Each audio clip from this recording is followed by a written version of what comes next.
Hi guys, I'm so Heidi. Thanks so much for being here and watching. I'm really glad to have you. Let's see, this is the second in a series of 3 getting started in Illustrator videos. So if you haven't watched the first one, check that out now. And if you have, then you're ready to move on. So a couple things I'll reiterate. When we're working in Illustrator, you can't do anything wrong. You can't break it. So just have fun and play around. You can always undo and just explore and see what you can make. So let's get started. In the last video, we created a basic button. And we did that pretty manually, and I want to show you some other cool tricks and things that will really start to become essential tools as you start creating more complex artwork within Illustrator. So in the previous video, we just drew these 4 circles and we placed them on top of the button, and that's what we have, and it looks fantastic. But a couple things. It's hardly noticeable, but it is a little bit noticeable that they're not quite centered. So we're gonna fix that. And there's a couple tricks to doing this, so we'll walk you through them step by step so you don't get lost. All right, so the first thing I wanna talk about is the 4 buttonholes. Now, I have my selection tool here, which is the black arrow, and that allows me to select each of these buttonholes. And if you remember from the previous video, you hold the Shift key to select multiple objects within Illustrator. So a couple things. First of all, it's pretty tedious to hold the Shift key and to select all 4 of these like all the time. So what I want to do is I want to treat these 4 buttonholes, I want to treat them as like one object. And what I mean by that is these 4 buttonholes are always going to stay in the same place, and I'm going to kind of just treat them as one. And so what I can do is I can group them. Now you may have experienced grouping before. It's in other programs such as Microsoft Excel or PowerPoint or things like that. So if you're familiar with that concept, that's great. If not, that's okay too. So with my 4 buttonholes selected, I'm going to come up to Object and I'm going to choose Group. Now I'm going to click anywhere off of those 4 buttonholes, and I still have my selection tool, the black arrow, and I'm going to come over here and I'm going to reselect any one of them. And you'll notice I have all 4 of them selected. And the reason is because they have been grouped. And so now I can move these around and treat them as essentially one object. They still are 4 individual objects. They're just grouped together as one unit. So a couple things. Within Illustrator, if you've got your Smart Guides on, which you should by default, you can come up to View, Smart Guides. With the check mark on, that means that they are on. And Smart Guides were released, I think in maybe, oh boy, one of the CS versions. So if you don't have them, then you're probably in a pretty outdated version, and you won't have this feature. But if you do have them, I really recommend you work with them on as you're getting comfortable with an Illustrator. They'll really help you out with a lot of things. So make sure there's a check mark there. And you can just kind of move these around. Now with those on, we'll change the fill color of this because it's going to be really hard to see. All right, now we can see a little better. With those on, I can sort of see when this snaps to certain spots within my artwork. And I can see when it kind of snaps to the center. And it's snapping to the center of this button that's out here, the yellow one. Now that works great. But let's do this a different way. I want to show you how to do this using some tools within Illustrator.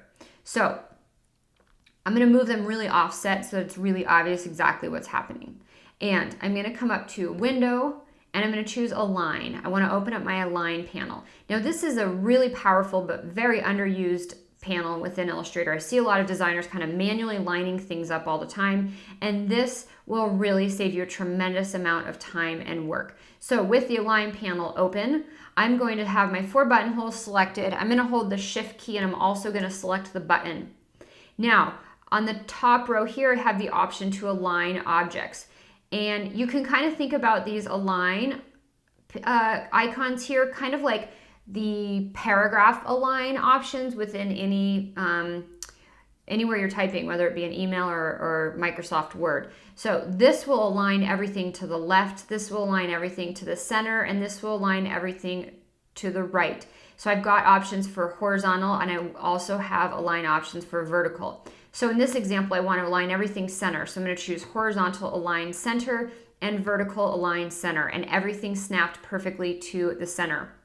So that looks great. Now, a couple other things I want to talk about. We grouped our buttonholes earlier, and I want to let you know that grouping is not permanent. You can always ungroup, and you can always access the objects inside of a group independently. So to ungroup these buttonholes, you can just come up to Object Ungroup. Now if you click anywhere off and then click back, you'll notice you've got these 4 buttonholes as separate objects. Let's go ahead and undo that. So Edit, Undo, and now they're grouped again, because I want to show you what's called isolation mode.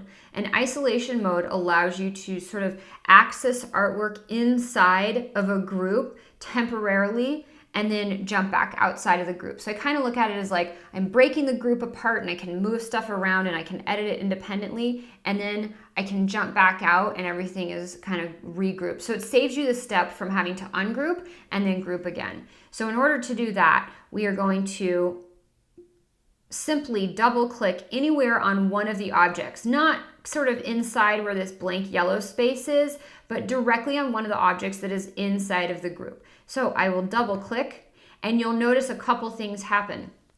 I also show you this not just because it's a cool trick, but I see a lot of designers kind of get stuck in this mode and they really have no idea where they are. So you'll notice a couple things happen. Is one, the rest of your artwork sort of became a little bit grayed out. So your yellow button's a little bit grayed out. You also get this gray bar along the top with a solid blue line under it, and you'll notice there's a couple things that it's saying here. You've got group, and you've got a layer, and a couple little icons. So if you accidentally double click on something, chances are you're in what's called isolation mode. And the isolation mode is where you're kind of temporarily jumped inside of a group and you've isolated the artwork inside that group. You can't move anything else at this point. You can't move the button. You can only work with the objects that are inside of that group. But notice now I have the option to access each of these buttonholes separately, as though they are not grouped. So let's say I wanted to move them a little bit closer together. So I'll select this one, I'll hold the Shift key, I'll select this other one, and I'll just kind of bump these up a little bit, because maybe it's just a little bit tighter of buttonholes. And maybe these two are bumped over a little bit to the left too, because I want the buttonholes a little closer. Now, once I'm done editing the artwork, I can get out of isolation mode 2 ways. I can either double click anywhere outside of the artwork or just hit the Escape key on my keyboard. That allows me to get outside of isolation mode. You'll notice if I click back on the buttonholes, they're still grouped. And again, then I would want to realign them to the center of my button. I could do that using the smart guides, but it's kind of can be a fight to find that exact spot. So instead, I'll hold the Shift key, I'll select my button, I'll come over to the Align panel, and I will align center horizontally and vertically. Now, the reason we did have to group these 4 buttonholes, not just to keep it easier to select them all so we can just select them with one click instead of manually selecting all 4 buttons, was because the way that the Align panel works, this feature would not work if you did not group them. So maybe this happened to you, and let me show you exactly what that would look like. I'm going to go ahead and ungroup my 4 buttonholes. So Object, Ungroup. And now you'll notice they're 4 individual objects. So I'm going to hold the Shift key, and I can manually select all of this. Alternatively, I can just click and drag on top of the artwork that I want to select. Using, again, the selection tool, the black arrow, I'm just going to click and drag. And I don't even have to get all the way around every little portion of the artwork. As long as I catch a little corner of it, I can select all of those objects with one click and drag. So that's a really great shortcut, to just click and drag to select those. Now, if I align these center, vertically, and horizontally, let's see what happens. That all got stacked, and that all got stacked. And it worked exactly as it should, because what it did is it aligned all of these to the very center so that everything was perfectly centered. And again, that's fine if that happens. We're just going to come up to Edit, Undo, and I'm going to do a couple undos because I moved some of those circles around. So I'm going to do undo each one of those steps. Again, Command or Control Z to do that on your keyboard until you get back to where your button looks correct. So we need to group these 4 buttonholes. Again, hold the Shift key to select all 4 of these. Object Group. And now the 4 buttonholes are treated as one object, and they will not collide and stack on top of each other when I am aligning them. So aligning and grouping and sort of understanding those within Illustrator are a couple great tricks that are really going to save you a lot of time and effort in the long run as you start to create more and more complex designs. Thanks so much for watching, guys. I am so Heidi. I'm so happy to have you here. If you haven't yet, check out my website and hop on my email list. I send out tons of free tutorials, downloads, all sorts of great assets for Illustrator for fashion and other stuff. A lot of it is exclusive to the email list, stuff you will not see here on YouTube. I'd love to have you there. Thank you again. I'm so Heidi, and I will see you soon. Bye-bye.